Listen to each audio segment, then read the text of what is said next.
La arquitectura silenciosa del abandono. Existe una pregunta que la mente humana posterga con desesperación instintiva.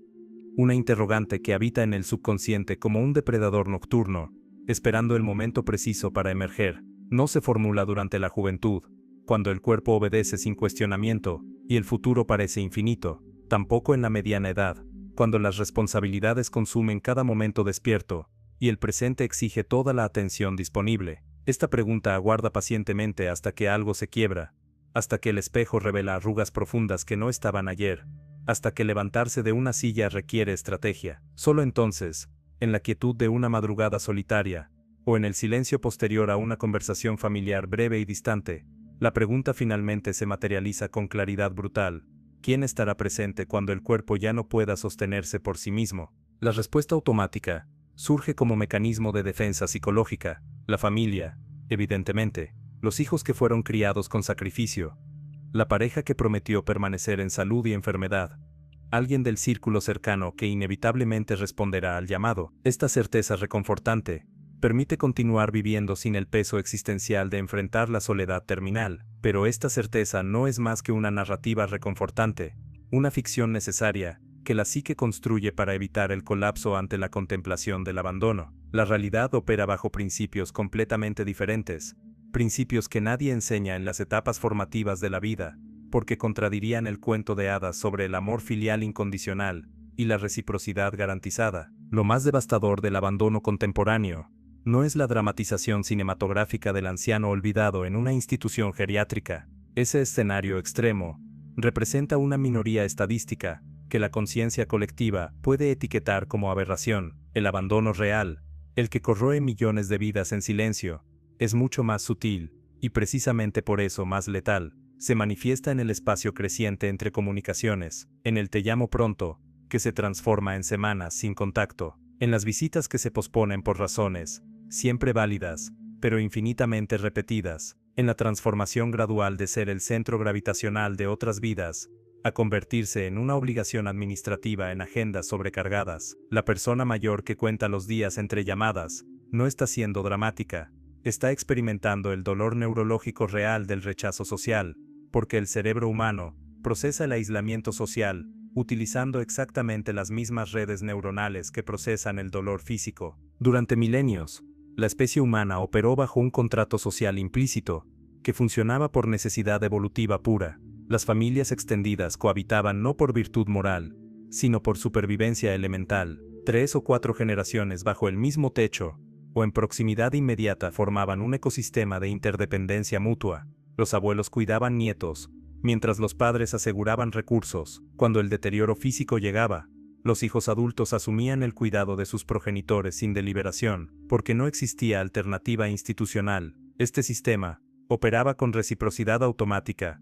La generación que hoy cuida será cuidada mañana por la generación que hoy es cuidada. Un ciclo que se repetía con la regularidad de las estaciones durante toda la historia humana, hasta hace aproximadamente 2 generaciones. La verdad incómoda que las estructuras sociales prefieren ocultar es que las generaciones más jóvenes tienen existencias completas, ecosistemas emocionales y responsabilidades que consumen su capacidad de atención. Los hijos no son malvados cuando sus llamadas telefónicas se espacian progresivamente. Simplemente, están navegando sus propias crisis profesionales, sus relaciones complejas, sus hijos que demandan atención constante, sus hipotecas que requieren trabajo incesante. La ausencia no nace de la crueldad, sino de la arquitectura misma de la vida moderna, donde cada generación habita su propio universo paralelo con limitadas intersecciones. El amor puede ser genuino y simultáneamente insuficiente para garantizar presencia. Esta paradoja destruye la ecuación emocional que muchos construyen durante décadas.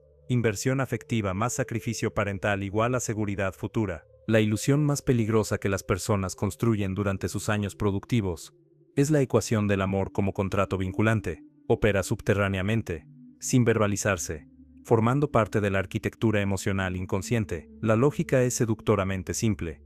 La inversión masiva de tiempo, recursos, energía emocional y sacrificio personal en la crianza y apoyo de los hijos generará automáticamente una obligación de reciprocidad futura. Cuando el momento del cobro llegue, cuando la vulnerabilidad obligue a solicitar apoyo, esa inversión será retornada con intereses de gratitud y amor filial. Esta narrativa reconfortante se desarma completamente al examinar su fundamento lógico. Los hijos no solicitaron nacer, no firmaron contrato alguno aceptando términos de reciprocidad futura. Las decisiones parentales de invertir tiempo y recursos fueron unilaterales, motivadas por amor, instinto, obligación legal o combinaciones variables de estos factores. Convertir esas decisiones en deuda futura, que los hijos deben pagar, es una trampa psicológica, que genera resentimiento bilateral. Los padres se sienten traicionados cuando el pago no llega. Los hijos se sienten manipulados por obligaciones que nunca contrajeron conscientemente. Los datos demográficos revelan la magnitud de esta transformación silenciosa. En sociedades desarrolladas, más de un cuarto de las personas mayores de 65 años habitan espacios solitarios. Esta cifra aumenta anualmente con la consistencia de una tendencia estructural, no coyuntural. En Japón, la situación alcanzó niveles tan alarmantes que el idioma generó un término específico, kodokushi, muerte solitaria. Se refiere al fenómeno de personas que fallecen en sus apartamentos y permanecen sin descubrir durante semanas o meses, hasta que el olor alerta a los vecinos o el impago de alquileres genera intervención administrativa. Miles de casos documentados anualmente en una de las sociedades más avanzadas tecnológicamente del planeta. La pregunta inquietante es si esta tendencia representa el futuro de todas las sociedades industrializadas, o si existen mecanismos correctivos posibles. Entonces, algo se fragmentó irrevocablemente, en el transcurso de apenas 50 años. Un parpadeo evolutivo. El tejido social milenario se desintegró completamente. Las familias se dispersaron geográficamente persiguiendo oportunidades económicas. Las viviendas se redujeron a espacios diseñados para unidades nucleares mínimas, eliminando la posibilidad arquitectónica de integrar generaciones múltiples. Cuidar a los progenitores envejecidos dejó de ser una certeza cultural para convertirse en un problema logístico complejo, una carga que requiere negociación, sacrificio profesional y tensión familiar. La transición fue tan rápida que la psique colectiva no tuvo tiempo de adaptarse. Las personas mayores actuales crecieron en un mundo donde el cuidado intergeneracional era garantía, pero envejecen en un mundo donde es excepción. Esta disonancia entre expectativa y realidad genera un sufrimiento psicológico específico, la traición no por maldad sino por cambio de paradigma. El dolor de estas madres no nace de la ausencia de amor, sino de la presencia de expectativas no cumplidas. Esperaban que décadas de entrega generarían presencia garantizada en la vulnerabilidad. Descubren que el amor existe, pero es insuficiente para superar las realidades prácticas de vidas fragmentadas geográfica y temporalmente. La transformación sanadora ocurre cuando logran soltar la narrativa del amor como contrato y aceptar que los regalos dados por amor no generan deudas cobrables. Esta aceptación no es resignación derrotista sino liberación emocional. Permite reconstruir las relaciones sin el peso tóxico del resentimiento, sin la tensión de las facturas emocionales pendientes. Paradójicamente, muchas descubren que cuando dejan de esperar que sus hijos paguen deudas inexistentes, la calidad del contacto mejora, porque finalmente opera bajo la única base sostenible, el deseo mutuo de conexión, no la obligación de compensación. Esta dinámica se observa con claridad dolorosa en innumerables historias personales. Madres que renunciaron a ascensos profesionales para estar presentes en cada evento escolar, que financiaron universidades privadas con sacrificio económico, que fueron apoyo inquebrantable en cada crisis emocional de sus hijos. Cuando estas mujeres llegan a los 70 años con movilidad reducida y necesitan asistencia práctica, descubren que sus hijos adultos, a pesar de amarlas genuinamente, tienen existencias tan complejas y demandantes, que no pueden ofrecer la presencia constante que ellas requieren. Una hija vive a cientos de kilómetros, con 3 niños pequeños que consumen cada minuto disponible. Otro hijo trabaja 60 horas semanales en una carrera que no puede pausar sin consecuencias devastadoras. No hay villanos en esta narrativa, solo seres humanos atrapados en estructuras de vida modernas, que imposibilitan lo que generaciones previas consideraban obvio. Pero existe un nivel más profundo en esta crisis, que la mera desilusión de expectativas sociales incumplidas. La neurociencia contemporánea ha revelado algo que transforma completamente la comprensión del aislamiento. La soledad no es simplemente una experiencia emocional desagradable, que se tolera con estoicismo. La soledad es un agente biológico destructivo, que opera a nivel celular, alterando procesos fisiológicos fundamentales y acelerando el declive sistémico del organismo. Un metaanálisis publicado, que sintetizó datos de más de 300.000 personas seguidas durante años, demostró que quienes mantienen relaciones sociales robustas tienen 50% más probabilidades de supervivencia que aquellos con redes sociales débiles o inexistentes, 50%. Esta magnitud de efecto es comparable al impacto de dejar de fumar o comenzar ejercicio regular. La soledad crónica representa un factor de riesgo mortal equiparable a fumar 15 cigarrillos diarios. La cascada fisiológica que el aislamiento desencadena es devastadora.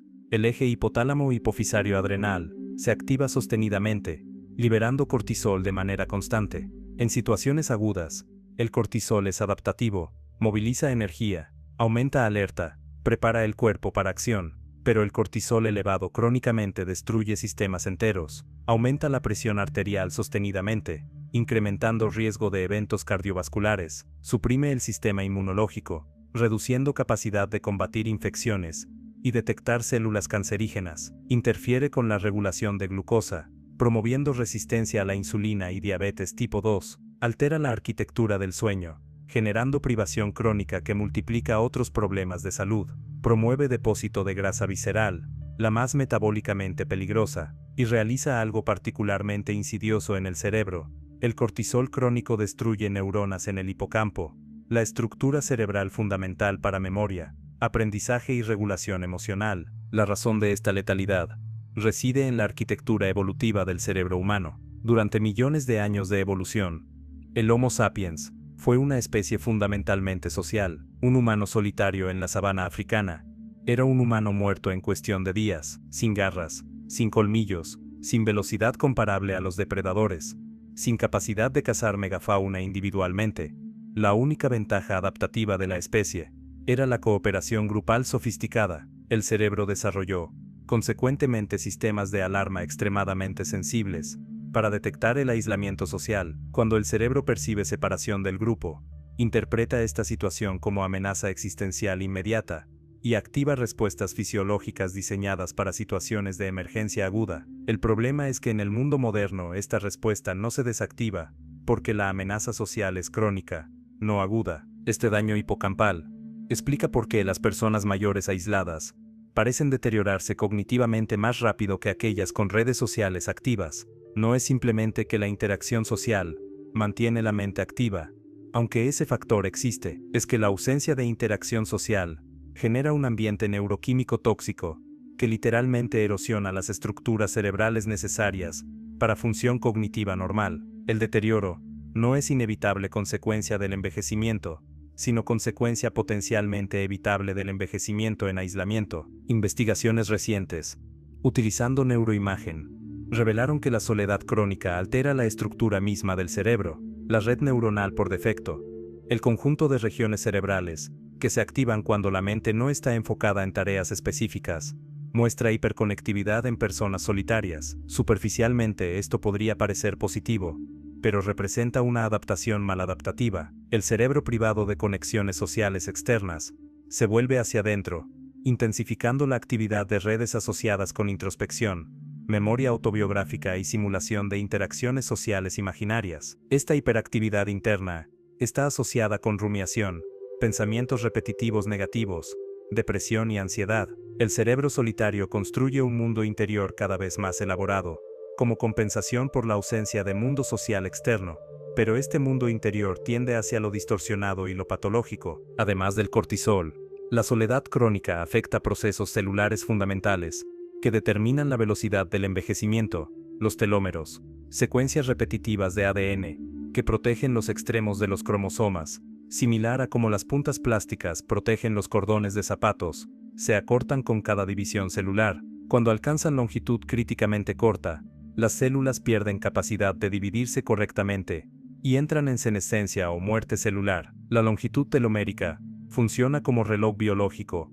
Telómeros largos indican juventud celular, telómeros cortos indican vejez celular. Elizabeth Blackburn recibió el premio Nobel por descubrir que la velocidad de acortamiento telomérico no está determinada únicamente por genética, sino que es profundamente influenciada por factores ambientales y psicológicos. Estudios subsecuentes demostraron que personas que reportan soledad crónica tienen telómeros significativamente más cortos que personas con conexiones sociales fuertes, incluso controlando por edad cronológica, hábitos de salud, ejercicio y otros factores confundentes. La soledad no solo hace sentir más viejo, hace ser más viejo a nivel celular fundamental. La pregunta que emerge de esta evidencia científica es perturbadora. ¿Cuántas conversaciones reales, no transacciones digitales, sino intercambios humanos genuinos cara a cara, ha experimentado una persona promedio en la última semana? No mensajes de texto, no correos laborales, no likes en redes sociales, sino conversaciones donde alguien preguntó cómo están las cosas realmente, y esperó honestamente la respuesta. Conversaciones sin máscaras sociales, sin actuación performativa, donde fue posible ser vulnerable y auténtico. Para muchos, especialmente quienes viven solos, o cuyas relaciones son principalmente superficiales, la respuesta es cero o cerca de cero. La paradoja de la era de la hiperconectividad es que ha generado simultáneamente la epidemia de soledad más severa en la historia humana. Miles de contactos digitales, hambre profunda de conexión real. Esta crisis de conexión se intensifica exponencialmente con la edad. Durante juventud y edad adulta temprana, las estructuras sociales imponen interacción, educación formal, ambientes laborales, actividades recreativas organizadas generan exposición constante a otros seres humanos. Pero la jubilación elimina el ambiente laboral que proporcionaba interacción diaria. Los amigos de décadas comienzan a enfermar. Algunos mueren, los hijos establecen sus propias familias y vidas en ubicaciones frecuentemente distantes. Las estructuras que automáticamente generaban socialización se desvanecen y lo que queda es tiempo infinito sin redes sociales para llenarlo. La soledad juvenil contiene esperanza implícita. Las circunstancias cambiarán, se conocerá a alguien, mejores tiempos vendrán. La soledad en la vejez contiene algo más oscuro, la certeza creciente de que esto es lo que hay, que el aislamiento no es fase temporal sino condición permanente hasta el final. Pero esta narrativa de declive inevitable contradice evidencia de lugares específicos en el planeta, donde el envejecimiento opera bajo principios completamente diferentes. Existen regiones geográficas, donde las personas no solo viven más años en promedio, sino que viven cualitativamente mejor hasta el final, donde llegar a 100 años no significa décadas de deterioro institucionalizado, sino una extensión de vida con propósito, conexión y vitalidad.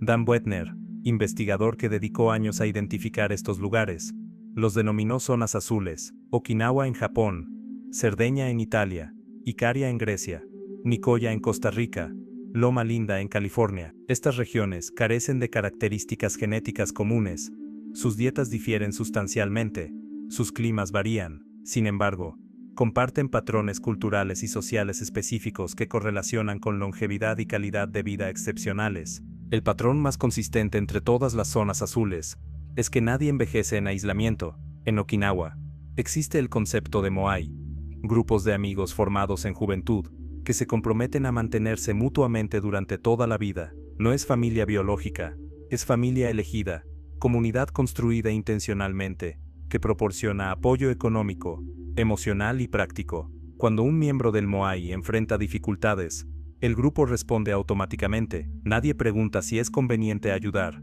la ayuda es obligación asumida. En Cerdeña, las familias multigeneracionales no son excepción sino norma. Los abuelos no son relegados a instituciones, sino integrados completamente en la vida familiar diaria, cuidando nietos, transmitiendo conocimiento, manteniendo roles valorados. En Icaria, las tardes en plazas públicas conversando, jugando, compartiendo no son ocasionales, sino rituales diarios que todos participan hasta edades muy avanzadas. Las neurociencias proporcionan explicación clara de por qué el propósito es tan protector. El cerebro humano opera óptimamente cuando tiene objetivos que perseguir, problemas que resolver, razones para planificar futuros. El córtex prefrontal, la región cerebral más evolucionada y distintivamente humana, está especializada en comportamiento orientado a metas. Cuando existen metas significativas, esta región permanece activa, manteniendo circuitos neuronales robustos. Cuando el propósito desaparece, cuando ya no existen razones para planificar o actuar, el córtex prefrontal entra en estado de hipofrontalidad, reducción de actividad que cascada en deterioro cognitivo más amplio. El cerebro sin propósito no está roto, está dormido, y cada día adicional de sueño hace más difícil el despertar. La lección fundamental de las zonas azules no es que poseen secretos dietéticos mágicos o regímenes de ejercicio extraordinarios. La lección es que han preservado algo que las sociedades industrializadas destruyeron: estructuras sociales que garantizan que nadie envejece solo. La conexión social no es algo que deben buscar activamente, sino algo que tienen por defecto, tejido en la arquitectura misma de sus vidas, y esta diferencia estructural genera diferencias biológicas medibles. Los habitantes de zonas azules muestran niveles de cortisol más bajos, marcadores de inflamación crónica reducidos, telómeros más largos para su edad cronológica, y mantenimiento de función cognitiva, que desafía las expectativas occidentales sobre el envejecimiento inevitable. Además de conexión social, las zonas azules revelan otro factor crítico. Todas mantienen un sentido de propósito, que se extiende hasta el final de la vida. En Okinawa, lo denominan Ikigai. En Costa Rica, plan de vida. No existe traducción exacta, pero aproxima a razón de ser, el motivo que justifica levantarse cada mañana. Y este propósito no requiere grandilocuencia, no necesita ser revolucionar el mundo o dejar legado monumental. El Ikigai de un anciano okinawense puede ser mantener un jardín pequeño, enseñar una habilidad tradicional a niños del vecindario, o cocinar para la familia semanalmente. La magnitud del propósito es irrelevante, su existencia es fundamental. Estudios longitudinales, que siguieron miles de personas durante años, demuestran que aquellos con sentido fuerte de propósito tienen tasas de mortalidad significativamente reducidas, comparadas con aquellos sin propósito claro, incluso controlando por edad, salud, riqueza y otros factores. Algunas estimaciones sugieren que el propósito puede añadir hasta 7 años de esperanza de vida, pero más importante que la cantidad es la calidad. Personas con propósito reportan menos depresión, menos ansiedad, mejor función cognitiva, mayor resiliencia ante adversidades. El propósito funciona como sistema inmunológico psicológico, protegiendo contra los impactos devastadores del estrés y el trauma. Este vacío no es filosófico abstracto, sino crisis concreta, con consecuencias medibles. Personas que habían definido su identidad completamente mediante trabajo profesional durante décadas enfrentan colapso psicológico al jubilarse, sin el rol laboral que proporcionaba estructura, significado y validación. Experimentan desorientación profunda, los días se vuelven amorfos, indistinguibles, vacíos. La anticipación de disfrutar tiempo libre se transforma en horror ante tiempo que debe llenarse sin herramientas para llenarlo, y el cerebro, privado de las demandas que lo mantenían activo, comienza deterioro acelerado, memoria que falla, concentración que se disipa, capacidad de aprendizaje que se atrofia. Este deterioro no es inevitable consecuencia de años vividos, sino consecuencia de cerebros sin razones para funcionar. El problema estructural de las sociedades modernas es que han eliminado sistemáticamente las fuentes tradicionales de propósito. Históricamente, el propósito venía dado por roles sociales claros, el lugar en la familia extendida, la contribución al bienestar comunitario, el trabajo como vocación, no solo como medio de subsistencia. Estos roles proporcionaban identidad y dirección sin necesidad de búsqueda activa. La modernidad fragmentó este sistema. Las familias nucleares mínimas reemplazan familias extendidas, eliminando roles intergeneracionales automáticos. El trabajo se convirtió en transacción económica despojada de significado vocacional. La comunidad frecuentemente no existe más allá de conexiones digitales superficiales. Cuando llega la jubilación, cuando los hijos han establecido independencia, muchas personas descubren un vacío existencial donde debería existir propósito. 3 pilares sostienen una vejez que no depende de la voluntad incierta de otros. El primero es independencia económica. No riqueza ostentosa, sino capacidad de cubrir necesidades básicas, sin requerir soporte financiero de hijos o familiares. La dependencia económica genera dinámicas de poder que envenenan relaciones incluso cuando el amor es genuino. Quien depende económicamente se siente en deuda perpetua. Quien provee se siente atrapado en obligación no elegida libremente. El amor se contamina con resentimiento bilateral. El dependiente siente que mendiga lo que debería recibir libremente. El proveedor siente que sacrifica su propia vida por obligación. La independencia económica no es egoísmo sino regalo a los hijos, liberación de la carga de sostener económicamente a progenitores para que el contacto pueda ser motivado por deseo genuino de conexión, no por necesidad transaccional. Pero esto revela una verdad incómoda. La calidad del envejecimiento no es primariamente resultado de genética o suerte, sino de decisiones acumulativas durante décadas previas. La vejez no es evento que sucede repentinamente, sino resultado que se construye día tras día, durante toda la vida adulta. Cada vez que se cancela un encuentro social por cansancio, cada vez que se prioriza trabajo sobre relaciones, cada vez que se elige aislamiento cómodo sobre esfuerzo de conexión, Se está construyendo la arquitectura de la vejez futura, y la mayoría de estas decisiones se toman sin conciencia de sus consecuencias acumulativas, porque el futuro lejano parece abstracto, irreal, algo que le sucede a otros. La reversibilidad del daño es posible, pero requiere acción. Cerebros que parecían en declive irreversible muestran recuperación cuando se reintroducen demandas cognitivas significativas, interacción social regular y actividades con propósito. La neuroplasticidad, capacidad del cerebro de reorganizarse y formar nuevas conexiones, persiste hasta edades avanzadas y se proporciona estimulación apropiada. Ancianos que regresan a trabajo voluntario significativo, que se unen a grupos comunitarios activos, que aprenden habilidades nuevas, demuestran mejorías cognitivas medibles. El cerebro responde cuando se le da razones para responder. El tercer pilar es independencia emocional, capacidad de estar consigo mismo sin desintegrarse. Independencia emocional no significa autosuficiencia estoica, que no necesita a nadie. Esa fantasía es inhumana e inalcanzable. Significa no requerir validación externa constante para mantener estabilidad psicológica. Significa poder tolerar soledad sin que se transforme en desesperación. Significa tener recursos internos, intereses propios, vida interior suficientemente rica para proporcionar compañía cuando el mundo exterior está vacío, porque inevitablemente habrá momentos de soledad real, noches donde el insomnio atormenta y no hay nadie a quien llamar, mañanas donde el silencio de la casa vacía pesa como gravedad aumentada, tardes interminables donde los pensamientos circulan sin interrupción externa. Si la capacidad de estar consigo mismo es inexistente, estos momentos serán intolerables. La construcción de red social independiente requiere años de inversión consistente. No puede fabricarse apresuradamente cuando la necesidad emerge.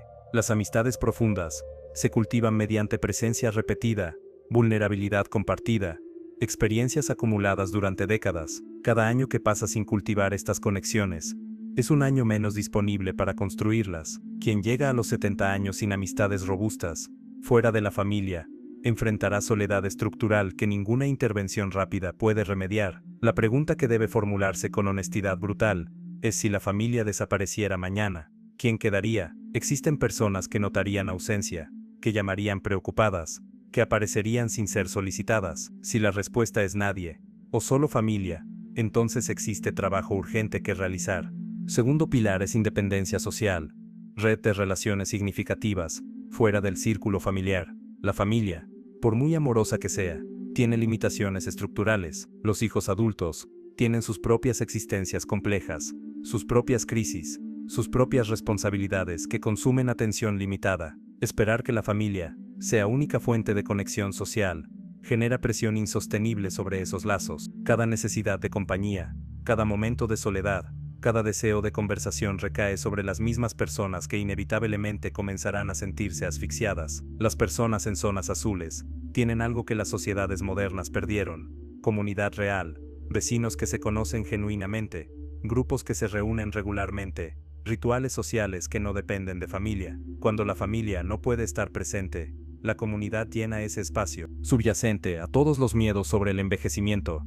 Escondido debajo de cada preocupación sobre soledad y abandono, reside el terror primordial a la muerte. El miedo a envejecer solo es fundamentalmente miedo a morir solo. El miedo a que nadie cuide es miedo a morir sin dignidad. El miedo a perder capacidades cognitivas es miedo a morir sin saber quién se es. La muerte es el depredador en el sótano, que la conciencia prefiere no mirar directamente. Mientras permanece sin examinar, controla decisiones y genera ansiedad desde las sombras, pero enfrentarla directamente, contemplar la certeza absoluta de la propia mortalidad sin fabulaciones reconfortantes, genera una liberación paradójica. Los filósofos estoicos practicaban memento mori, recordar que morirás, como disciplina diaria. No era nihilismo depresivo, sino técnica de liberación psicológica. Cuando la muerte se acepta como certeza innegable en lugar de posibilidad abstracta distante, la vida presente adquiere claridad diferente. Las preocupaciones triviales revelan su trivialidad.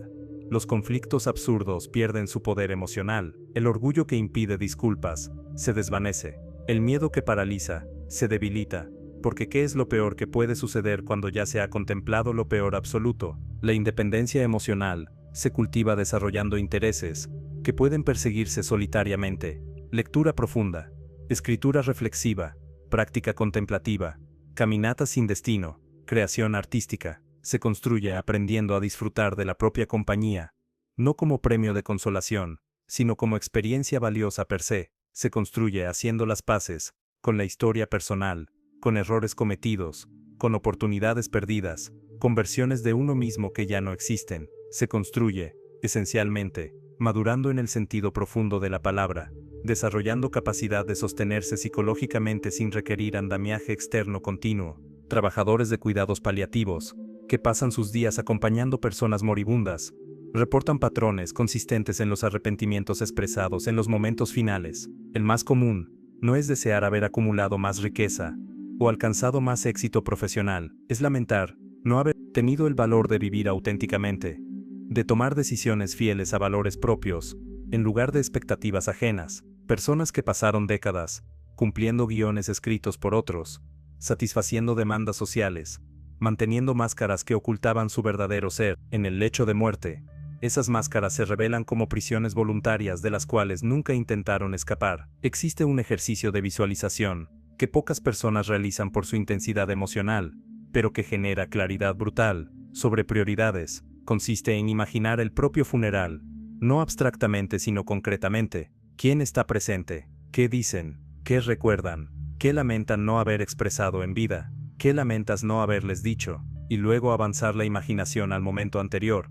Los últimos días conscientes. ¿Dónde se está? ¿Quién acompaña? Si hay paz o terror. Si existen asuntos sin resolver que gritan por atención. Si hay personas de quienes nunca se realizó despedida apropiada. Este ejercicio es doloroso, precisamente porque revela la diferencia entre cómo se está viviendo y cómo se desearía haber vivido cuando el final llegue. Y si esa diferencia es sustancial, aún existe tiempo para corregir la trayectoria, pero no tiempo infinito. El cuarto arrepentimiento es haber permitido que amistades se desvanecieran por negligencia, las relaciones que se dejaron morir, no por conflicto, sino por pereza, por falta de esfuerzo, por asumir que siempre habría tiempo futuro para reconectar. Los amigos de juventud, que fueron desapareciendo uno por uno, las personas que podrían haber estado presentes en los momentos difíciles, pero que ya no están, porque nadie mantuvo la conexión viva. Estas amistades perdidas no pueden resucitarse cuando finalmente se necesitan, y su ausencia genera aislamiento,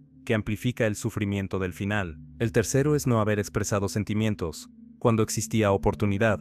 Todas las confesiones de amor nunca verbalizadas, todas las disculpas pospuestas indefinidamente, todas las conversaciones difíciles evitadas por comodidad, todas las verdades calladas para mantener falsa armonía. Estas palabras no dichas se acumulan como peso que se vuelve insoportable en el final. La comunicación auténtica requiere vulnerabilidad, y la vulnerabilidad genera miedo de rechazo o incomodidad. Entonces se posterga para momento más apropiado que nunca llega, y las palabras importantes permanecen atrapadas hasta que es demasiado tarde para liberarlas. El segundo arrepentimiento frecuente es haber trabajado excesivamente, sacrificado décadas de tiempo relacional, por logros profesionales, que en retrospectiva parecen huecos, personas que eligieron reuniones sobre cenas familiares, promociones sobre amistades, acumulación de capital sobre acumulación de experiencias. Cuando la muerte es inminente, el dinero en cuentas bancarias no proporciona consuelo. Las oficinas vacías trabajadas hasta medianoche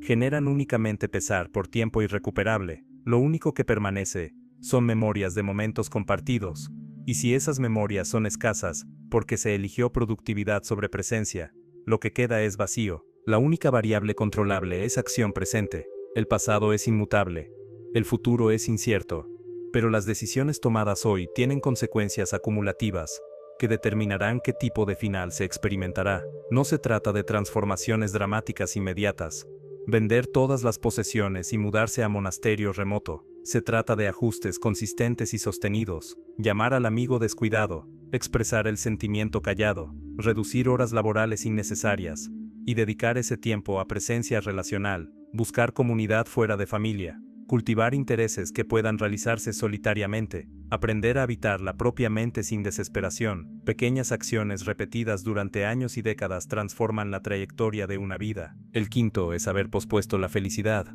haberla condicionado a logros futuros que constantemente se alejaban. Cuando tenga el trabajo correcto, seré feliz. Cuando los hijos crezcan, seré feliz. Cuando me jubile, seré feliz. Ese día perpetuamente diferido nunca llega porque la estructura mental que condiciona felicidad a circunstancias externas futuras es incapaz de experimentar satisfacción presente, y al final de la vida, cuando se realiza que la felicidad siempre estuvo disponible, pero nunca se permitió experimentarla.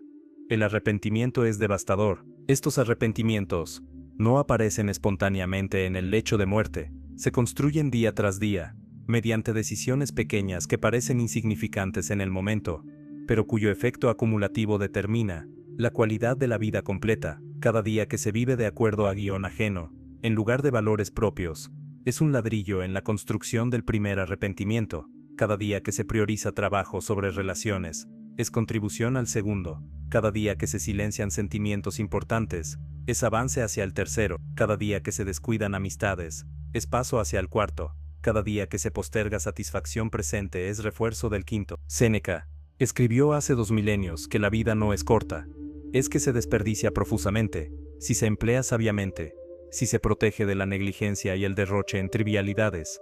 La duración de una vida humana es suficiente para lograr todo lo verdaderamente importante, pero cuando se disipa en lujos superficiales, cuando se consume en actividades que no importan, cuando no se invierte en nada significativo, finalmente la muerte llega y revela que toda esa vida pasó sin haber sido realmente vivida. Esta verdad es tan aplicable ahora como lo fue en Roma antigua, quizás más, porque las distracciones modernas son infinitamente más seductoras y omnipresentes. Nadie sabe cuánto tiempo le queda.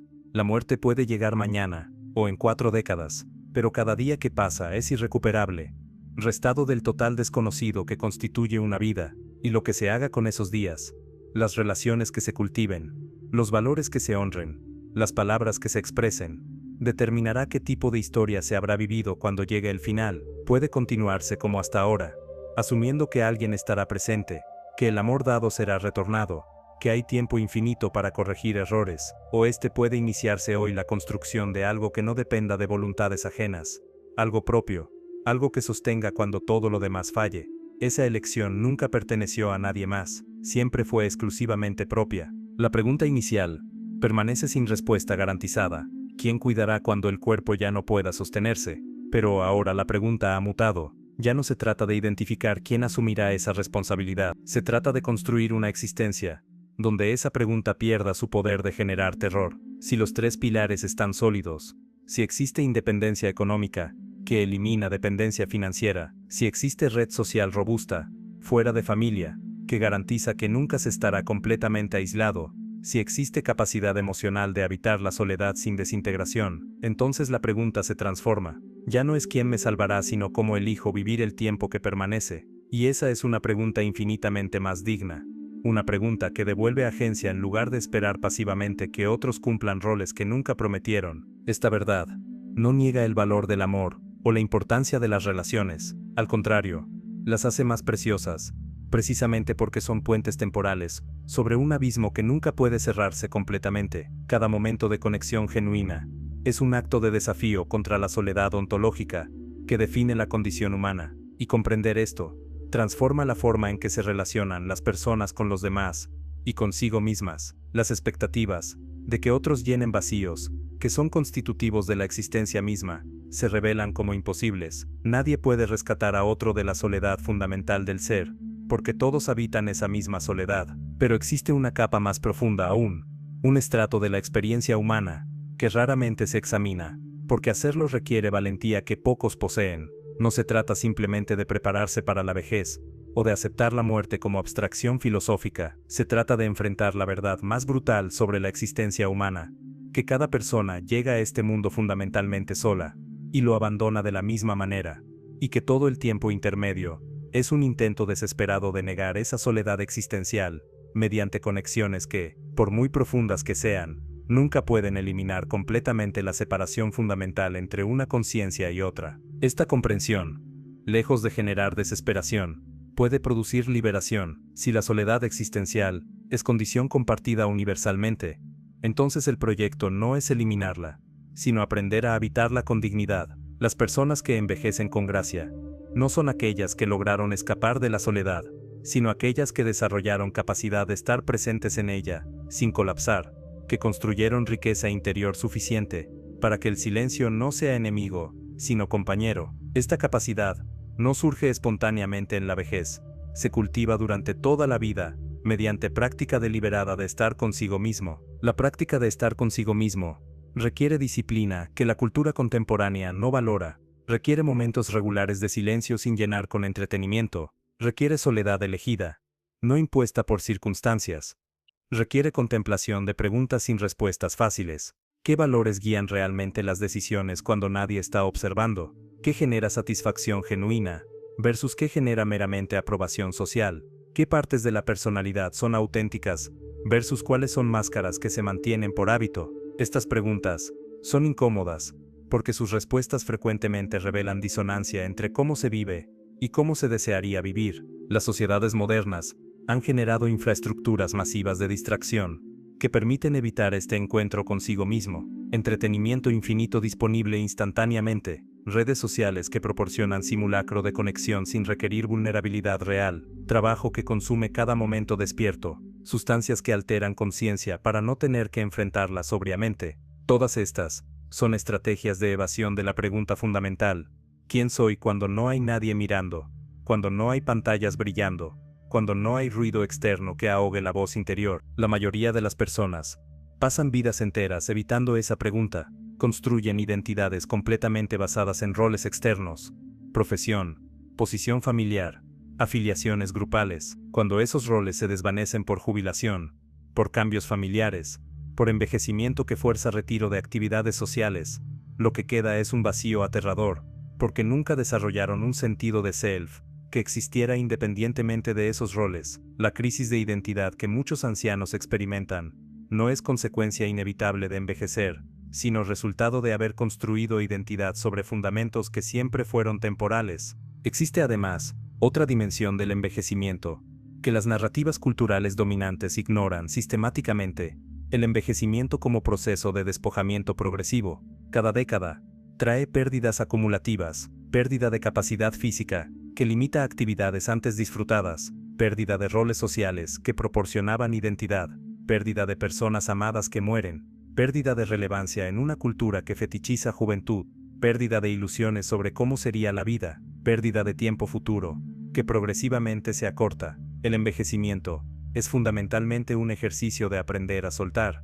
y la cultura moderna no enseña esta habilidad, porque está obsesionada con acumulación, con crecimiento perpetuo, con negación de límites. Pero la modernidad secular eliminó estas tecnologías psicológicas, sin reemplazarlas con alternativas efectivas. El resultado es poblaciones enteras, que llegan a la vejez sin herramientas para procesar las pérdidas que el envejecimiento inevitablemente trae. La negación se convierte en estrategia principal: cirugías para mantener apariencia juvenil, medicaciones para suprimir conciencia del declive, activismo frenético para demostrar que aún se es productivo y relevante. Todas estas son formas de huir de la verdad, en lugar de encontrar formas dignas de habitarla. Las tradiciones contemplativas de diversas culturas desarrollaron tecnologías psicológicas para trabajar con pérdida e impermanencia. El budismo construyó prácticas completas alrededor de aceptar que todo lo que surge inevitablemente cesa, que el apego a lo impermanente es fuente primaria de sufrimiento. El estoicismo entrenaba practicantes en visualizar pérdidas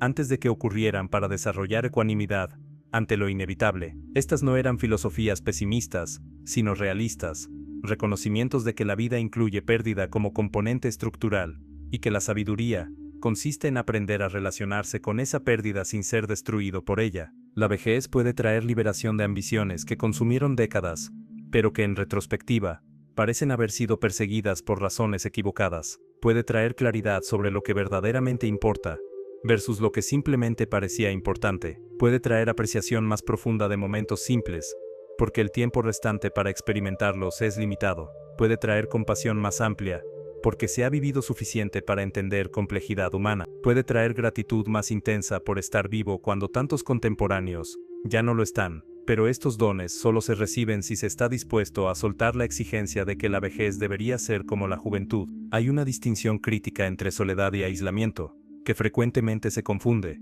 El aislamiento es condición objetiva, ausencia de contacto social, separación física de otros, falta de red de apoyo. Es medible, y es el fenómeno que los estudios científicos documentan como dañino. La soledad, en contraste, es experiencia subjetiva, que puede existir con o sin aislamiento. Se puede estar rodeado de gente y experimentar soledad profunda, si esas conexiones son superficiales o insatisfactorias, y conversamente, se puede estar físicamente solo sin experimentar soledad, si se ha desarrollado capacidad de habitar la propia compañía con plenitud. La alternativa no es resignación pasiva o depresión fatalista, es lo que podría llamarse aceptación activa, reconocer con claridad completa qué está cambiando y qué se está perdiendo, permitir el duelo apropiado por esas pérdidas, y simultáneamente identificar qué permanece, qué nuevas posibilidades emergen, qué formas de belleza y significado están disponibles en esta etapa específica de la vida. Cada edad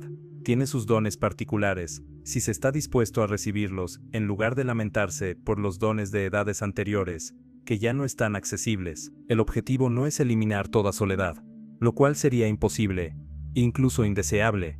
La soledad elegida, la soledad como espacio de encuentro consigo mismo, es componente necesario de una vida madura. El problema es la soledad crónica no elegida, la soledad que se experimenta como abandono, como evidencia de falta de valor, como confirmación de que no se es merecedor de atención o amor. Esta soledad tóxica es la que genera las cascadas fisiológicas destructivas, la que acorta telómeros y eleva cortisol, y destruye hipocampo, y esta soledad tóxica emerge no simplemente de estar solo, sino de la narrativa que se construye alrededor de estar solo. Esto no minimiza el sufrimiento real del aislamiento, ni sugiere que es meramente cuestión de pensar positivo. La distinción es más sutil. Se trata de reconocer que existe espacio entre circunstancia y respuesta, y que en ese espacio reside agencia. No se puede siempre controlar si se está solo o acompañado, pero existe algún grado de control sobre cómo se interpreta esa experiencia, qué significado se le asigna,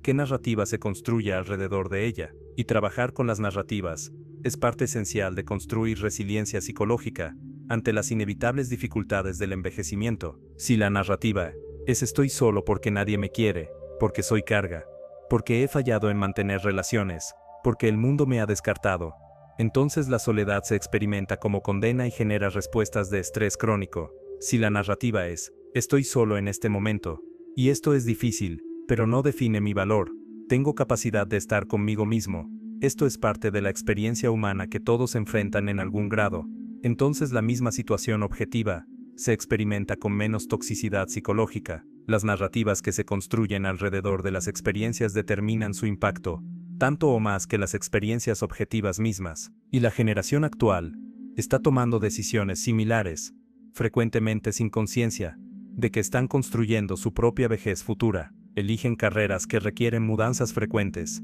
priorizan acumulación de capital sobre cultivo de relaciones locales, invierten tiempo en redes sociales digitales, en lugar de comunidades físicas, viven en apartamentos, donde no conocen a sus vecinos. Todas estas son decisiones racionales, dentro del sistema económico y cultural existente, pero acumulativamente están creando condiciones para epidemia de soledad, aún más severa en décadas futuras. La pregunta entonces se expande. ¿Es posible construir alternativas, formas de vivir, que recuperen algunos elementos de las estructuras comunitarias que funcionaban sin retroceder completamente a pasados, que tenían sus propias patologías? Pueden crearse intencionalmente estructuras que proporcionen lo que antes venía por defecto: conexión intergeneracional, apoyo mutuo, integración de ancianos en vida comunitaria. Existen experimentos emergentes en esta dirección: cohousing intergeneracional, comunidades intencionales, redes de apoyo mutuo organizadas deliberadamente. Estos experimentos son minoritarios, pero representan reconocimiento de que el modelo dominante está roto y que se necesitan alternativas. Además, existe dimensión transgeneracional, que merece examinación. Las personas que actualmente enfrentan vejez en aislamiento son también las personas que en muchos casos tomaron decisiones décadas atrás que contribuyeron a la fragmentación de estructuras familiares extendidas. Eligieron movilidad geográfica por oportunidad económica, priorizaron autonomía individual sobre interdependencia familiar, valoraron privacidad sobre comunidad. Estas no fueron decisiones maliciosas, sino adaptaciones a sistema económico que recompensaba movilidad y penalizaba arraigo, pero tuvieron consecuencias que ahora se manifiestan. Pero crear estas alternativas requiere inversión de tiempo y energía, que la mayoría no está dispuesta a hacer mientras es joven y tiene opciones. Solo cuando las opciones se reducen, cuando el aislamiento ya se ha instalado, se buscan desesperadamente estas soluciones. y entonces frecuentemente es tarde, porque estas estructuras requieren años para madurar. Una comunidad intencional no se construye en meses. La confianza mutua necesaria para que personas no relacionadas se apoyen genuinamente requiere historia compartida, que solo se acumula mediante presencia sostenida durante años. Esto revela un principio más amplio sobre el envejecimiento. Los problemas de la vejez raramente tienen soluciones que pueden implementarse en la vejez. Las soluciones deben implementarse décadas antes. La salud física en vejez depende de hábitos establecidos en juventud y mediana edad. La salud cognitiva depende de estimulación intelectual continua durante toda la vida adulta. La salud social depende de redes cultivadas durante décadas. La salud económica depende de decisiones financieras tomadas cuando aún se tenía capacidad de generar ingresos. La vejez es revelación, no creación. Revela que se construyó durante todo el tiempo anterior. Y aquí emerge la responsabilidad que pocos quieren aceptar. Cada persona es, en gran medida, arquitecto de su propia vejez. No completamente, porque hay factores fuera de control individual, genética, accidentes, enfermedades, crisis económicas, cambios sociales masivos. Pero dentro de las limitaciones impuestas por estos factores externos, existe agencia significativa. Las decisiones sobre cómo se gasta el tiempo, con quién se cultivan relaciones, qué habilidades se desarrollan, cómo se cuida el cuerpo, cómo se entrena la mente, qué significado se construye, acumulan durante décadas para crear la estructura que sostiene o no sostiene en la vejez. Y esta examinación requiere honestidad brutal, que la mayoría evita. Requiere mirar sin fabulaciones reconfortantes cómo se está viviendo realmente versus cómo se pretende estar viviendo. Requiere reconocer disonancias entre valores declarados y comportamientos actuales. Requiere admitir que se sabe que debería hacerse, pero se elige consistentemente no hacerlo. Esta honestidad duele, porque revela complicidad propia en la creación de circunstancias que se lamentan. Aceptar esta responsabilidad es liberador y aterrador simultáneamente. Liberador porque significa que no se está completamente a merced del destino o de decisiones ajenas. Aterrador porque significa que no hay excusas totales, que si se llega a vejez en aislamiento y sufrimiento, una parte de esa realidad puede rastrearse a decisiones propias o ausencia de decisiones, a negligencia, a postergar lo importante en favor de lo urgente, a vivir en piloto automático sin intención clara. Pero la aceptación de responsabilidad no debe convertirse en autoflagelación. El punto no es culparse por decisiones pasadas, sino reconocer que existe capacidad de tomar decisiones diferentes ahora. El pasado es inmutable. Cada momento vivido ya está fijado en la estructura de causa y efecto, que constituye la historia personal. Lamentarse por eso es inútil. Lo único que tiene valor práctico es examinar qué decisiones se están tomando en el presente, y si esas decisiones están alineadas con el tipo de vejez que se desea experimentar eventualmente. Y aquí surge cuestión de tiempo restante. Para alguien de 40 años, existen potencialmente 3 décadas completas para construir estructuras que sostendrán en la vejez. 30 años es tiempo suficiente para transformaciones masivas, si se usa intencionalmente. Pueden cultivarse amistades profundas, que durarán hasta el final. Pueden desarrollarse habilidades que proporcionarán propósito independiente de empleo. Puede construirse comunidad que proporcionará apoyo mutuo. Puede acumularse capital económico que proporcionará independencia. Puede entrenarse la mente para evitar soledad sin desesperación. 30 años son abundantes si se usan bien, insuficientes si se desperdician. Existe un fenómeno psicológico, donde las personas construyen identidades basadas en victimización, en la narrativa de que todo lo malo que les sucede es resultado de factores externos, sobre los cuales no tienen control. Esta narrativa protege el ego, pero destruye agencia. Si todo es culpa de otros, de la sociedad, del sistema, de la mala suerte,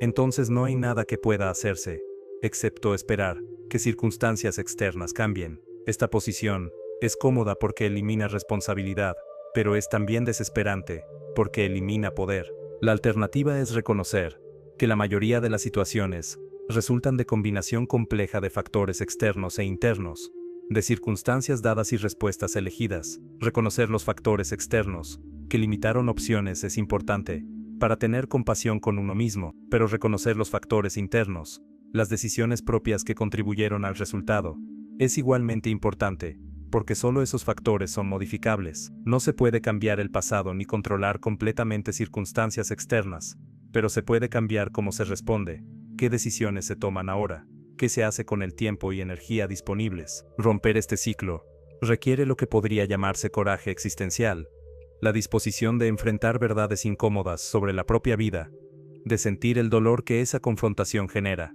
de permanecer presente en ese dolor sin buscar escape inmediato, y de usar la claridad que emerge de esa confrontación para tomar decisiones diferentes. Este coraje no es cualidad innata que algunos tienen y otros no.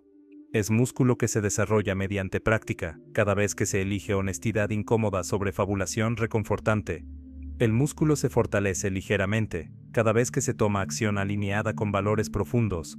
En lugar de seguir inercia habitual, la capacidad aumenta, pero la urgencia aumenta con cada año que pasa. No hay tiempo infinito, la muerte espera con certeza absoluta, y fecha incierta, y esa combinación debería generar motivación para actuar ahora en lugar de postergar indefinidamente. Sin embargo, paradójicamente, muchas personas se paralizan ante esta urgencia en lugar de motivarse. La conciencia de mortalidad genera ansiedad que se maneja mediante evitación, regresando al ciclo de distracción, que previene confrontación con preguntas importantes. Para alguien de 60 años, una década puede no parecer mucho, pero sigue siendo tiempo significativo. Las decisiones tomadas a los 60 determinarán la experiencia de los 70 y 80. Todavía es posible construir, aunque con urgencia mayor. Para alguien de 70 u 80, las opciones son más limitadas pero no inexistentes. Incluso cambios pequeños pueden mejorar significativamente la calidad de vida restante. Nunca es demasiado tarde para llamar a alguien distanciado, para pedir disculpas pendientes, para expresar sentimientos callados, para unirse a un grupo, para desarrollar un interés nuevo, para hacer las paces con la historia propia. La pregunta sobre quién cuidará en la vejez se disuelve ante una pregunta más fundamental. Se está viviendo de manera que cuando llegue el final, cuando se mire hacia atrás sobre el total de la existencia, se pueda decir con honestidad que se vivió realmente, que se amó profundamente, que se estuvo presente, que se tuvo coraje de ser auténtico, que se construyó algo significativo, incluso sabiendo que todo es temporal, porque si la respuesta es afirmativa, entonces, incluso si el final llega en soledad física, no habrá soledad existencial, habrá una vida completa que se vivió plenamente, y eso es todo lo que cualquier ser humano puede razonablemente pedir. Pero nadie quiere escuchar esta versión de la verdad, porque exige demoler las mentiras piadosas, sobre las que se construyen vidas enteras. La narrativa cultural dominante insiste en que el amor familiar es incondicional, que los sacrificios parentales generan gratitud eterna, que la sangre crea lazos inquebrantables. Esta mitología reconfortante permite a millones de personas atravesar la mediana edad sin confrontar una realidad que se vuelve innegable solo cuando es demasiado tarde. Tus hijos no te deben absolutamente nada, y la probabilidad de que te abandonen emocionalmente, si no físicamente, es estadísticamente más alta que la probabilidad de que permanezcan presentes de manera significativa. Y aquí la reflexión final se cristaliza en una verdad que es simultáneamente simple y devastadoramente difícil de aceptar. Nadie más va a vivir esta vida, nadie más puede tomar las decisiones que determinarán cómo termina la historia, nadie más puede construir el significado que hará tolerable el sufrimiento inevitable del envejecimiento y la muerte. Esta es responsabilidad absolutamente individual e intransferible. Puede buscarse apoyo, guía, compañía en el proceso, pero el trabajo fundamental de construir una vida que valga la pena haber vivido, cuando llegue el final, es tarea que cada persona debe realizar por sí misma. Lo más perturbador es que los hijos que abandonan a sus padres, frecuentemente, se consideran a sí mismos personas moralmente decentes. No experimentan su comportamiento como crueldad, sino como gestión necesaria de recursos limitados. Tienen justificaciones interminables. El trabajo no permite tiempo libre. Los niños pequeños requieren atención constante. La distancia geográfica hace visitas frecuentes imposibles. La salud mental propia no puede soportar la carga emocional de ver el deterioro parental.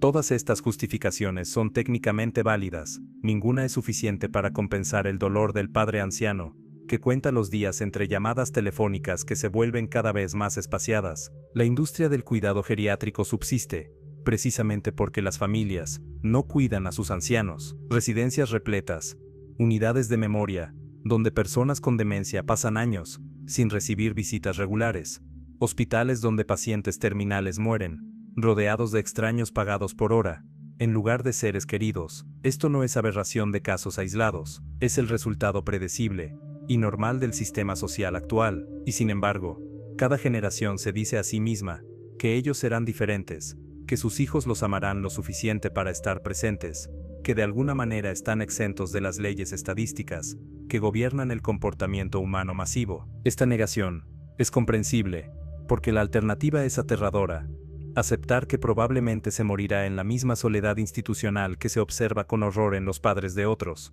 que todo el tiempo invertido en criar hijos, todos los sacrificios económicos, todas las noches sin dormir, cuidándolos cuando estaban enfermos, todo el amor derramado durante décadas, no garantiza absolutamente nada, que el amor es unidireccional en su obligación. Los padres están legalmente obligados a cuidar a los hijos, pero ninguna ley puede obligar a los hijos a cuidar a los padres con la misma intensidad, y las obligaciones morales son infinitamente más débiles que las legales, se evaporan ante la presión de vidas complejas y demandas competitivas. Las mujeres experimentan esto con particular brutalidad. Décadas de mensajes culturales insistieron en que su valor máximo residía en la maternidad. Muchas sacrificaron carreras profesionales, ambiciones personales, identidad independiente para dedicarse completamente a criar hijos. Y cuando esos hijos se van, cuando ya no necesitan madre de la misma manera, estas mujeres descubren que construyeron identidad completa sobre fundamento que era inherentemente temporal, no tienen carrera a la cual regresar, no tienen intereses desarrollados fuera del rol maternal, no tienen sentido de self que exista independientemente de ser madre de alguien. El síndrome del nido vacío no es simplemente tristeza por la partida de los hijos, es crisis existencial de una identidad que se desintegra cuando su única función desaparece. Y existe una hipocresía específica en cómo la sociedad trata este fenómeno. Se glorifica la maternidad y la paternidad como los roles más importantes, más nobles, más significativos que una persona puede asumir. Se insiste en que tener hijos es fuente de significado profundo, que proporciona propósito que nada más puede igualar, pero esta glorificación convenientemente omite la parte final de la ecuación. Cuando ese propósito se evapora, porque los hijos crecen y se van, cuando el rol que definió décadas de existencia ya no es necesario, lo que queda es un vacío existencial para el cual no existe preparación cultural, y la cultura que las empujó hacia esa identidad unidimensional no ofrece recursos para reconstruir. En lugar de eso, ofrece nuevos roles igualmente problemáticos: ser abuela disponible constantemente para cuidado de nietos, ser la matriarca que organiza reuniones familiares que nadie realmente quiere atender, ser la anciana invisible que debe aceptar su irrelevancia con gracia y silencio. Ninguno de estos roles proporciona el significado profundo o la centralidad que el rol maternal previo proporcionaba. Son premios de consolación para vidas que fueron estructuradas alrededor de función que ya no existe. Pero reconocer este fracaso requeriría admitir que generaciones completas tomaron decisiones fundamentales basadas en modelo defectuoso, y esa admisión es psicológicamente casi imposible cuando ya se vivió la mayor parte de la vida bajo ese modelo. Es más fácil insistir que el modelo es correcto y que los problemas son individuales, resultado de no haber hecho suficiente esfuerzo o de haber tenido mala suerte con hijos ingratos. Esta narrativa preserva el ego, pero previene aprendizaje colectivo que podría beneficiar generaciones futuras. Pero señalar esta realidad genera reacciones defensivas violentas, porque amenaza narrativas fundamentales sobre las cuales las personas construyeron decisiones de vida completas. Quien invirtió 30 años en crianza intensiva de hijos no puede permitirse creer que esa inversión no garantiza retorno emocional en la vejez, porque aceptar eso significaría confrontar que quizás esas 3 décadas podrían haberse usado de maneras diferentes, que habrían resultado en mayor seguridad y satisfacción a largo plazo. Esta posibilidad es tan dolorosa que la mente la rechaza automáticamente, prefiriendo mantener la ilusión de que el amor dado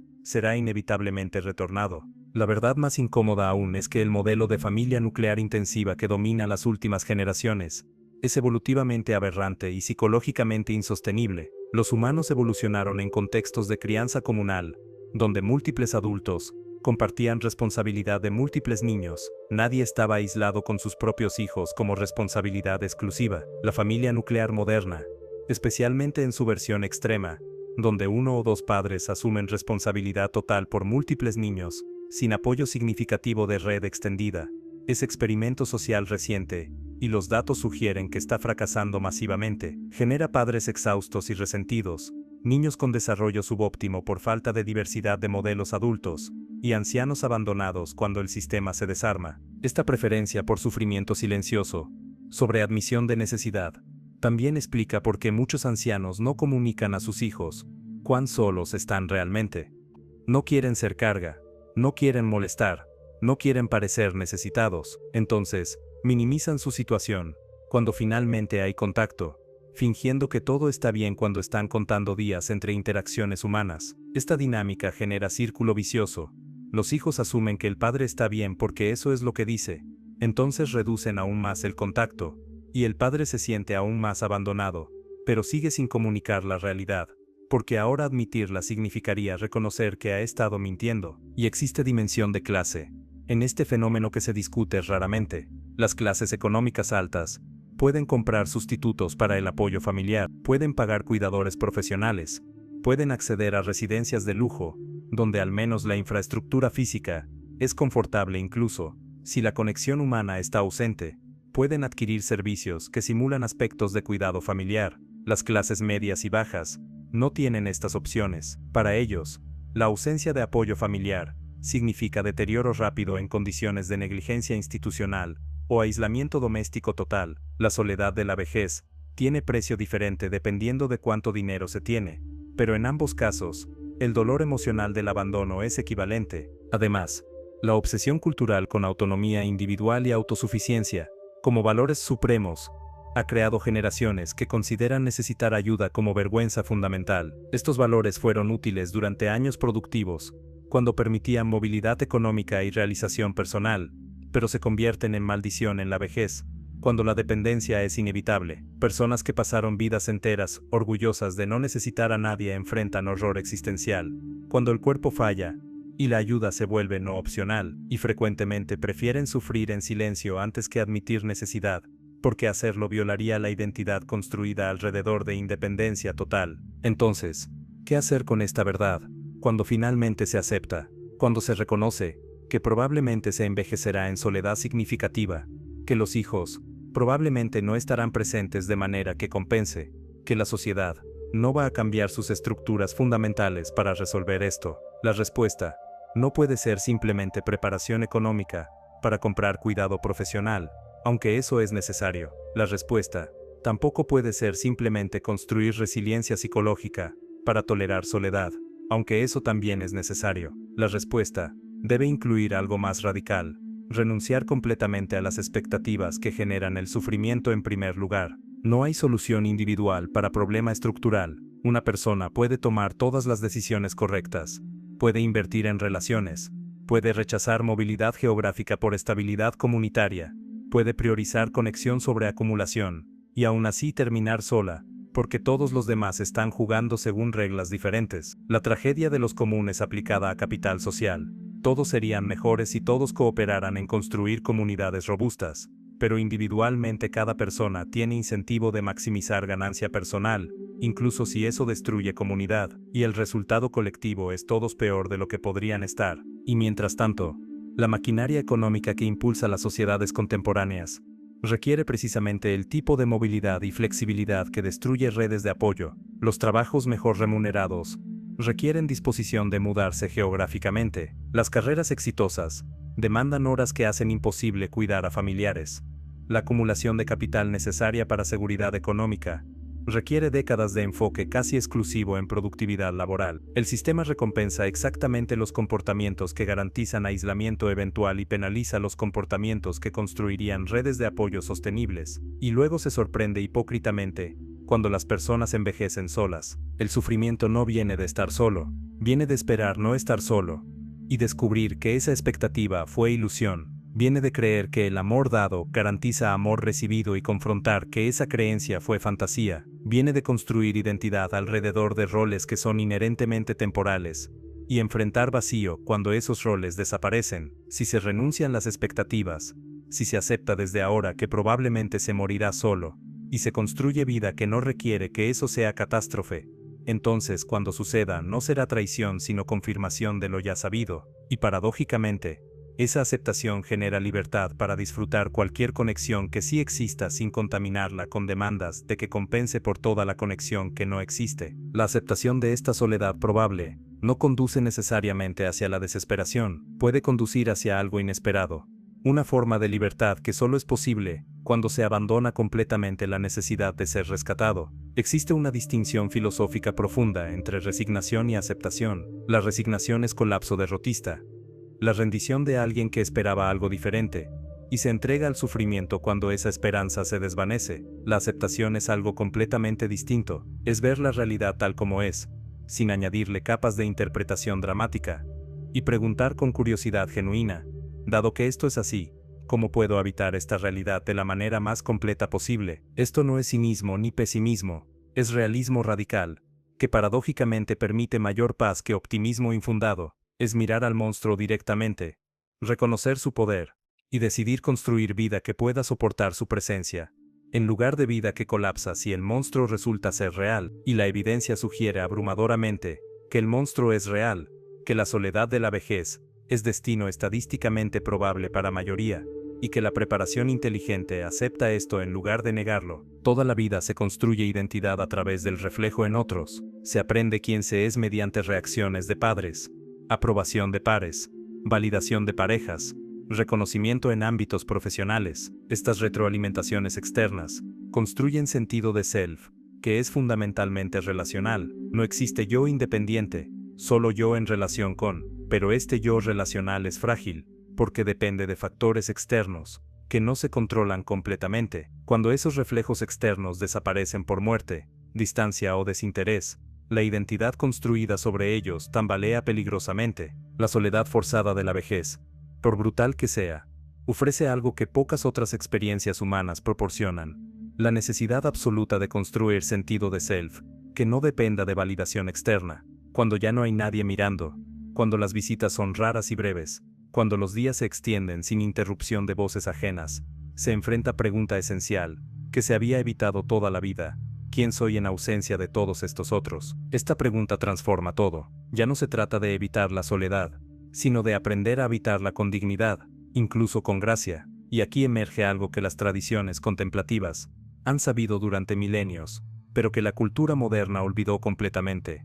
La soledad puede ser maestra, no la soledad como ausencia lamentable de compañía, sino la soledad como encuentro inevitable consigo mismo, como oportunidad de conocer finalmente quién es uno cuando todas las capas de roles sociales se han disuelto. Los místicos de diversas tradiciones describen esto como encuentro con el verdadero self, el aspecto de conciencia que observa toda experiencia, pero no es idéntico a ninguna experiencia particular. Debajo de todos los roles, todas las memorias, todas las narrativas sobre quién se es, existe algo más fundamental: conciencia pura que está presente sin importar qué contenido pase a través de ella. Esta no es abstracción filosófica sin relevancia práctica, es descubrimiento que puede transformar completamente la experiencia de soledad. Cuando se identifica completamente con los roles y las narrativas, la pérdida de esos roles se experimenta como pérdida de self.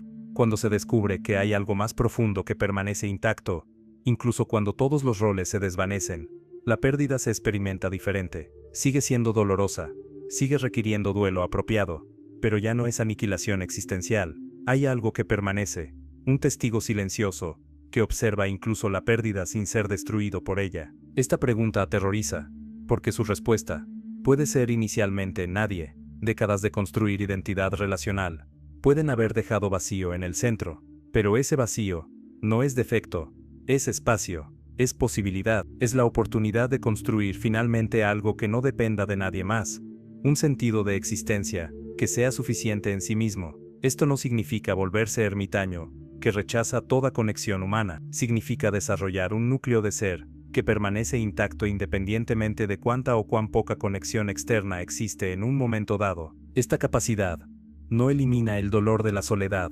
no deseada, no hace que el abandono sea menos doloroso, o que la pérdida de seres queridos sea menos devastadora, pero cambia la relación con ese dolor. En lugar de ser algo que debe evitarse a toda costa, o algo que destruye cuando no puede evitarse, el dolor se convierte en algo que puede sostenerse, algo que puede experimentarse completamente sin colapsar. Y paradójicamente, cuando se desarrolla capacidad de estar presente en el dolor sin resistirlo constantemente.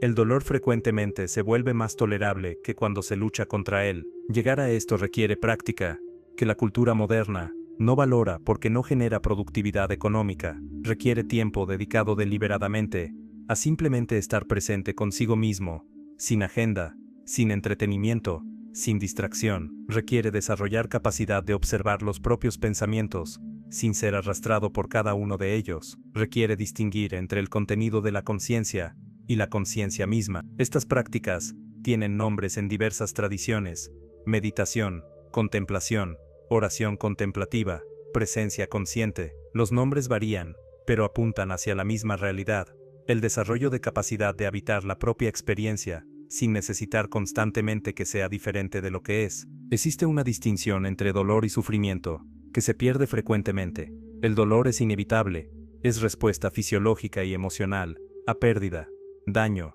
separación. El sufrimiento es lo que se añade al dolor mediante resistencia, mediante narrativas sobre lo injusto que es, mediante comparación con cómo deberían ser las cosas, mediante proyección hacia futuro, donde el dolor nunca terminará. Esta distinción no es mera semántica, es práctica. El dolor puro, experimentado directamente sin las capas adicionales de sufrimiento, tiene principio, medio y fin. Surge, alcanza intensidad máxima, disminuye gradualmente. El sufrimiento, en contraste, puede perpetuarse indefinidamente porque se regenera constantemente mediante pensamiento. Esta simplificación puede experimentarse como pérdida o como clarificación. Probablemente es ambas simultáneamente, pero la clarificación tiene valor inmenso. Décadas de vivir sin claridad sobre qué importa realmente generan agotamiento existencial, la sensación de haber estado corriendo sin saber hacia dónde o por qué. La vejez, si se permite,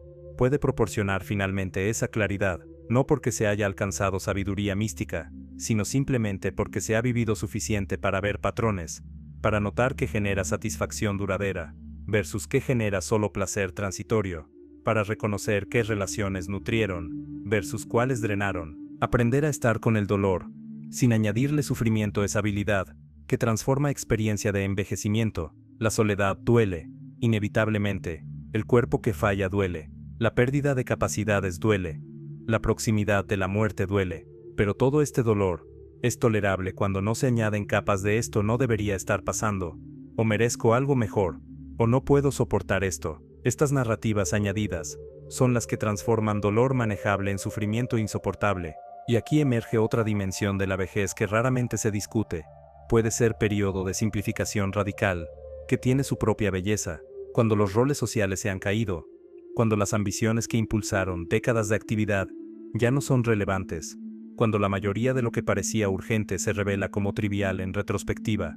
Lo que queda es esencial. Las relaciones que realmente importan se distinguen claramente de las que eran meramente transaccionales. Las actividades que generan satisfacción genuina se separan de las que se hacían por obligación o apariencia. Los valores que son auténticamente propios emergen de los que fueron adoptados sin examinación crítica. Existe ciclo natural en todas las formas de vida: nacimiento, crecimiento, madurez, declive, muerte. Las sociedades modernas aceptan las primeras fases, pero resisten violentamente las últimas. Hay industrias enteras dedicadas a negar el declive, a mantener ilusión de que la madurez puede extenderse indefinidamente, pero esta resistencia genera sufrimiento innecesario. El otoño no es falla de la naturaleza, es fase necesaria del ciclo. Tiene su propia belleza, si se permite apreciarla en lugar de lamentarse, porque ya no es verano. Esta simplificación no es rendición, sino refinamiento. Es destilación de la vida hacia su esencia, y esa esencia puede ser sorprendentemente pequeña, sin ser por ello insignificante. Quizás es un jardín que se cultiva, quizás es correspondencia con un amigo distante, quizás es práctica artística que nadie más ve, quizás es simplemente observar el cambio de estaciones desde ventana. La cultura moderna insistiría en que esto es vida disminuida, que vida plena requiere actividad constante, conexiones múltiples, logros acumulativos, pero esa insistencia refleja valores de juventud y mediana edad, donde expansión es apropiada. En vejez, la contracción no es necesariamente patológica, sino potencialmente apropiada a la fase de vida. Esta claridad permite tomar decisiones diferentes con el tiempo que resta. Si se reconoce que las visitas superficiales de familiares que se sienten obligados generan más dolor que su ausencia, se puede dejar de presionarlos para que vengan. Si se reconoce que ciertas actividades se hacían solo por mantener apariencias que ya no importan, pueden abandonarse. Si se reconoce que hablar con cierto amigo genera genuina conexión mientras que mantener contacto con docenas de conocidos genera solo agotamiento, puede simplificarse el círculo social sin culpa. Esta aceptación del ciclo natural incluye aceptar que la muerte no es enemigo a ser derrotado, sino componente inevitable de haber vivido. La obsesión contemporánea con extender la vida ignora frecuentemente la pregunta de calidad. Vida extendida, ¿en qué condiciones? ¿Años adicionales de conciencia y conexión?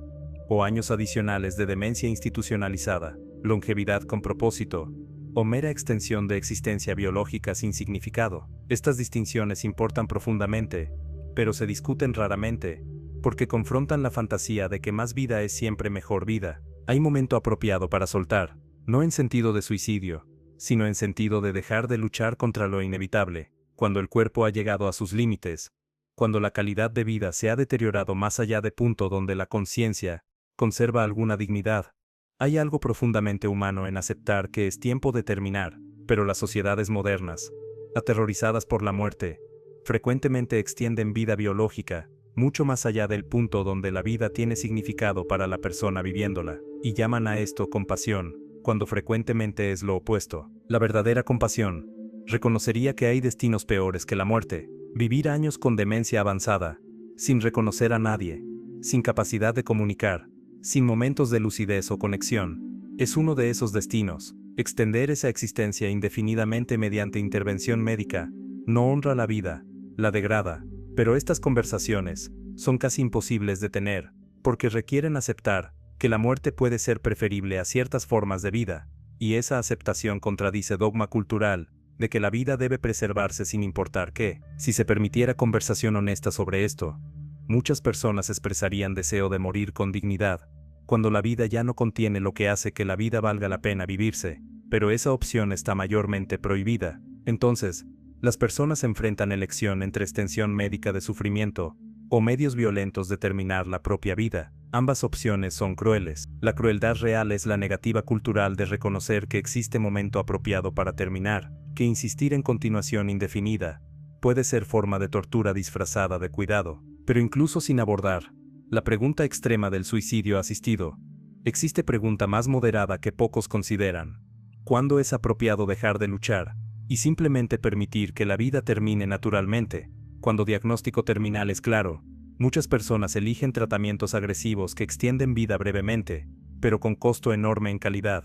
Quimioterapia, que genera meses adicionales de náusea constante, cirugías que prolongan vida pero garantizan que los meses finales se pasen en recuperación dolorosa, ventilación mecánica, que mantiene cuerpo funcionando cuando conciencia se ha ido esencialmente. Estas decisiones frecuentemente se toman no por la persona moribunda, sino por familiares que no pueden aceptar la pérdida inminente, y la persona moribunda, aún en medio de su propio proceso, se siente obligada a someterse a estos tratamientos, para no decepcionar a quienes ama. Esta dinámica es profundamente perturbadora.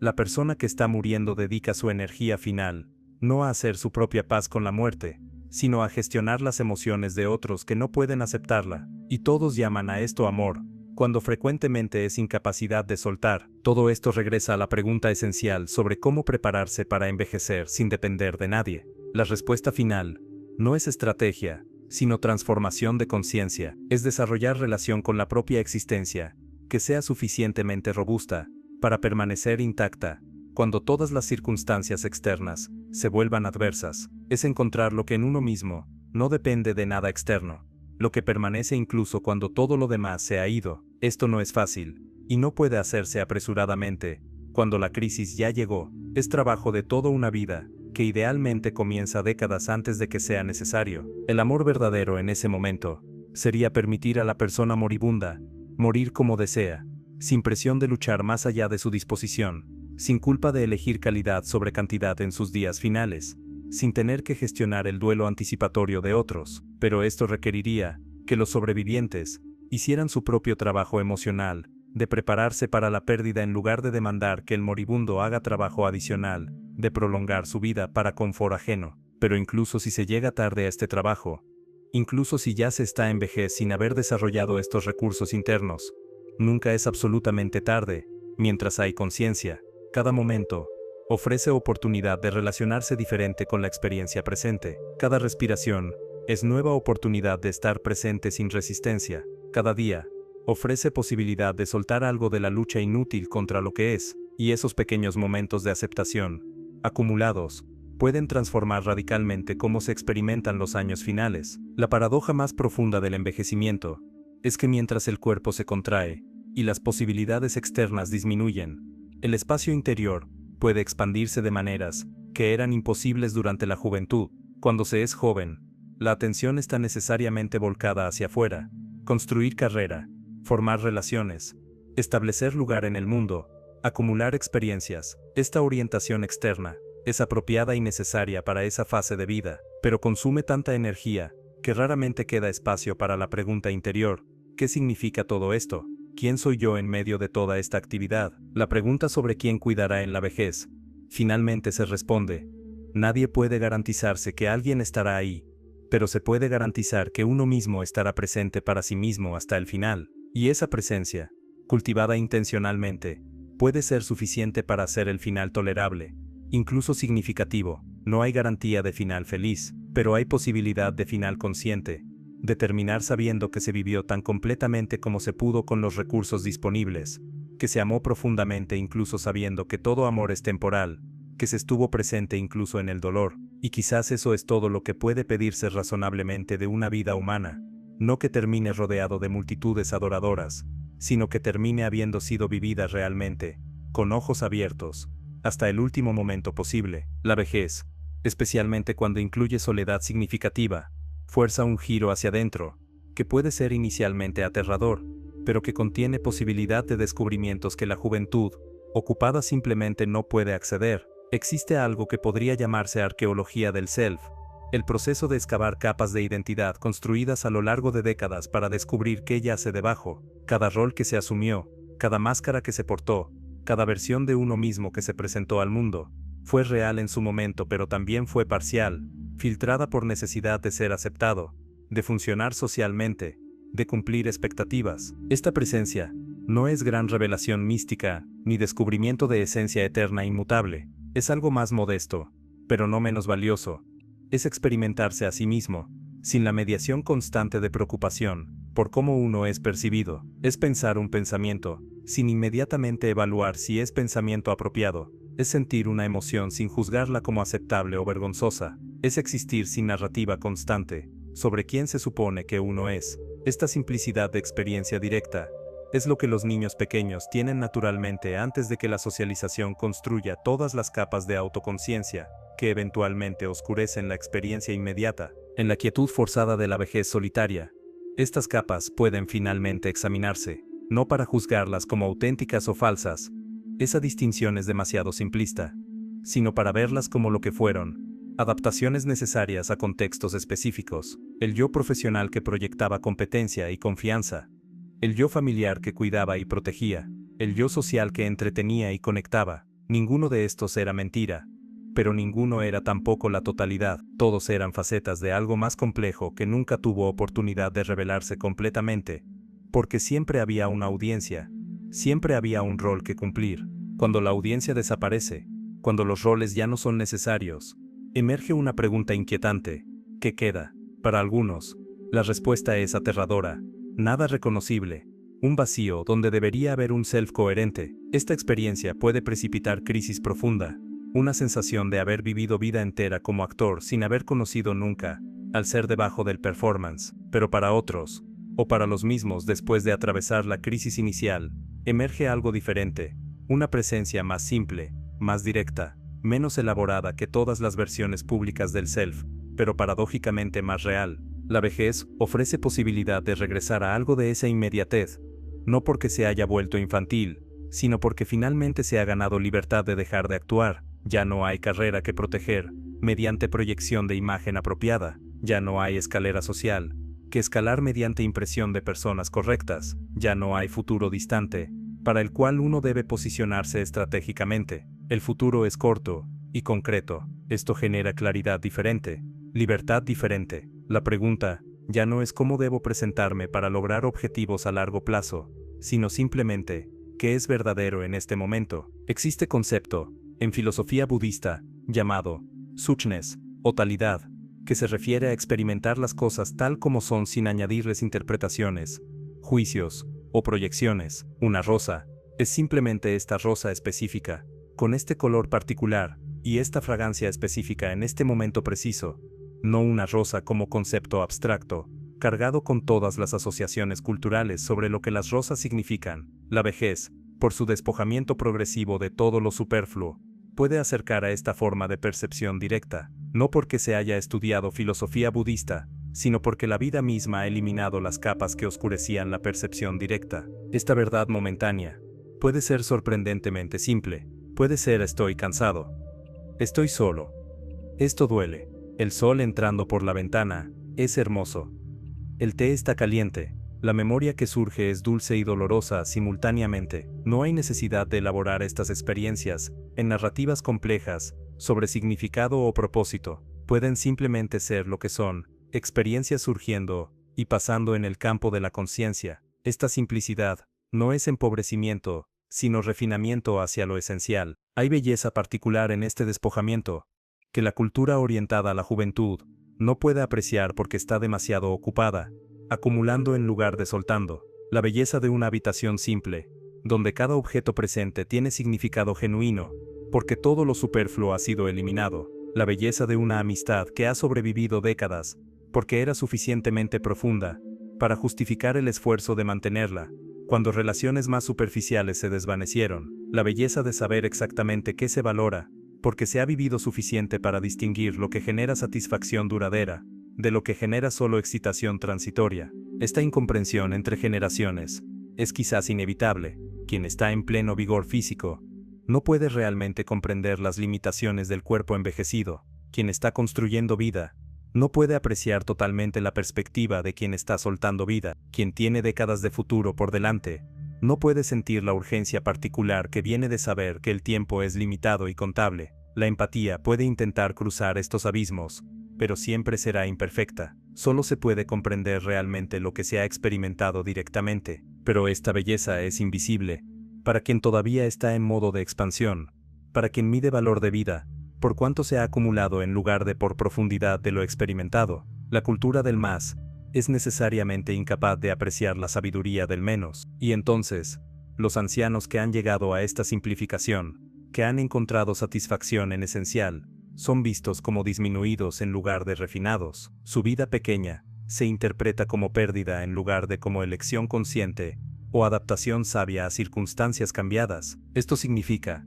que cada generación debe hacer su propio camino a través de estas comprensiones. No se pueden transmitir efectivamente mediante palabras, porque las palabras sin experiencia directa son huecas. Un joven puede entender intelectualmente que morirá algún día, pero ese conocimiento intelectual no tiene el mismo impacto que la comprensión visceral que llega cuando el cuerpo comienza a fallar de maneras irreversibles, cuando los pares comienzan a morir con regularidad, cuando cada año se siente más corto porque es porcentaje mayor del tiempo restante. Entonces, ¿cuál es el valor de toda esta reflexión? Si cada persona debe descubrirlo por sí misma de todos modos, el valor no está en transmitir conclusiones, sino en señalar que hay preguntas que valen la pena hacer antes de que las circunstancias fuercen a confrontarlas. El valor está en sugerir que el trabajo de prepararse para vejez no es principalmente logístico, no es principalmente sobre acumular recursos económicos o asegurar arreglos de vivienda, aunque esas cosas importan. El trabajo más importante es interno, desarrollar capacidades psicológicas y espirituales que harán tolerable lo que de otro modo sería insoportable. Y este trabajo interno tiene característica particular: mientras más temprano se comienza, más fácil es. Pero nunca es demasiado tarde para comenzar. Es como músculo, que se desarrolla con ejercicio. Los primeros intentos son difíciles, incómodos, frustrantes. Sentarse en silencio, con uno mismo sin distracción, genera inquietud, casi insoportable al principio. La mente se revela, genera pensamientos ansiosos, encuentra cualquier excusa para terminar la práctica, pero con repetición, la capacidad aumenta. 5 minutos de silencio, sin distracción, eventualmente se vuelven manejables, luego 10, luego media hora, y con esa capacidad creciente, Viene algo más: familiaridad con el paisaje interior, con los patrones de la propia mente, con lo que surge cuando no hay estímulo externo forzándolo en direcciones específicas.